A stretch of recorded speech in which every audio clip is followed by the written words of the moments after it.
بسم الله الرحمن الرحيم. الله جل وتعالى بتكبر القرآن لي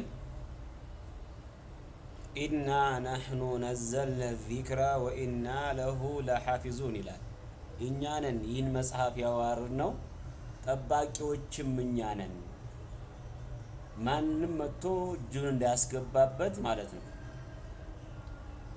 በዛኛው ቦታ ላይ ስትመለከቱት የግንፍልታ ወሬ ከሰጠር ወጣ ብሎ የጎግል ደረሳ ሆኖ በአብዛኛው ቦታ ላይ ኢልም የሚጠፋው በዚህ መልኩ ላይ ነው።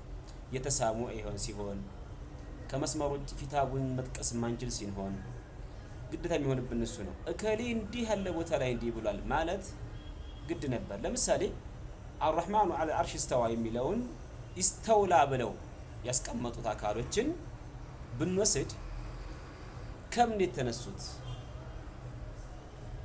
ሐቂቃ አንድ ገጣሚ ነው ቀዲስቱ አብሽሩን አልኢራቂ ነሷራው የነሷራ ግጥም ስንኝ ተይዞ ይህን ሁሉ ዓለም ማውደም የተያዘበት ሐቂቃ እዚህ ቦታ ላይ እና አቡል ሀይተም ግጥም ይዞ እዳ ቦታ ላይ ተመግባት አላህ ያስቀመጠውን በቃ ከይፍያውን እኮ አውቃለሁ የሚሰው ከሆነ አእምሮ ጤነኛ አይደለም፣ ሊፈተሽ ሊመረመር ይገባዋል።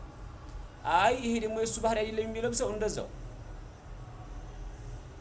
የአላህን ባህሪ ለራሱ ያሰበተውን ነብዩ አለይሂ ሰላቱ ወሰለም ያሰበቱለት ማስበት ከማጃአት ከዛው ጫለን ደግሞ አልፎ መተው ይህ የሰለፉ ሷሊህ መንገድ ነው። الإمام الشافعي يقول ስለ ፈልሰፋዎች ስለ አህል ከላም ሲናገሩ ሁክም ያሉ የኔ እዚህ ላይ የምወስነው ውሳኔ የኔ ፍርዴ እዚህ ላይ ማስቀምጠው ነገር የኔ አሉ አዩድረቡ ቢልጀሪድ ወንዓል በጫማና በተምር ዘለላዎች እንዲመቱ ወይጧፉ عليهم بالمضون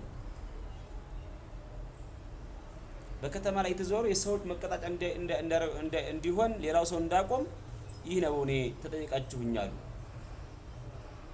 الإمام أبو حنيفة رحمه الله حماد ልጃቸውን እባክህ ልጅ ሆይ እኒ ሰዎች እንዲህ ያለ አመለካከት ያለ ሰው ጋር አደራህን አህል ከላሞች ጋር እንዳትቀላቀል ይሉ ነበር። እኛም እዚህ ቦታ ላይ ቆም ብለን ስንወስድ አህለል ከላሞች ምን ያህል አጥፍተውናል። የግሪክ ፈላስፋዎች መጥተው በረዙት። የመጀመሪያ የተበረዘበትና ቋል አብዱላህ ኢብኑ ሰብዓ አልየሁዲ በሱ ጀመረ እስካሁን ድረስ አልቆመም። የሱን ፈለግ የያዘ ሁሉ እነ ጀዕድ ኢብኑ ጅርሃም መጡ።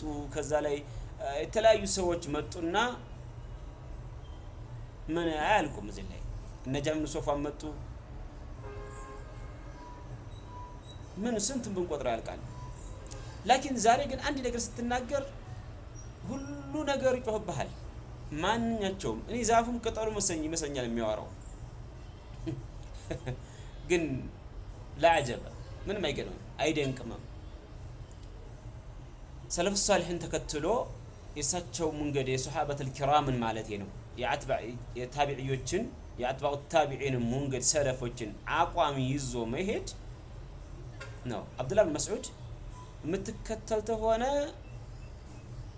ይቅተዲ ቢለዚ ማት ይላል። በሞተው በሐይ የሆነ ሰው ተሆነ ላ ይተመኑ عليه ምክንያቱም መጨረሻው ምን እንደሆነ አቋሙ ቀይሮ ሊሞት ይችላል። እኔ እዚህ ላይ ማለት የፈለኩት አላይ ሐሊን የአላህን ባህሪ ሳንበርዝ እንደመጣ አላግባብታን ታዊል ሳናደርግ እንደመጣ ተቀብለን ሄድ ይገባናል ነው የምለው። ሰላም አለይኩም ወራህመቱላሂ ወበረካቱ።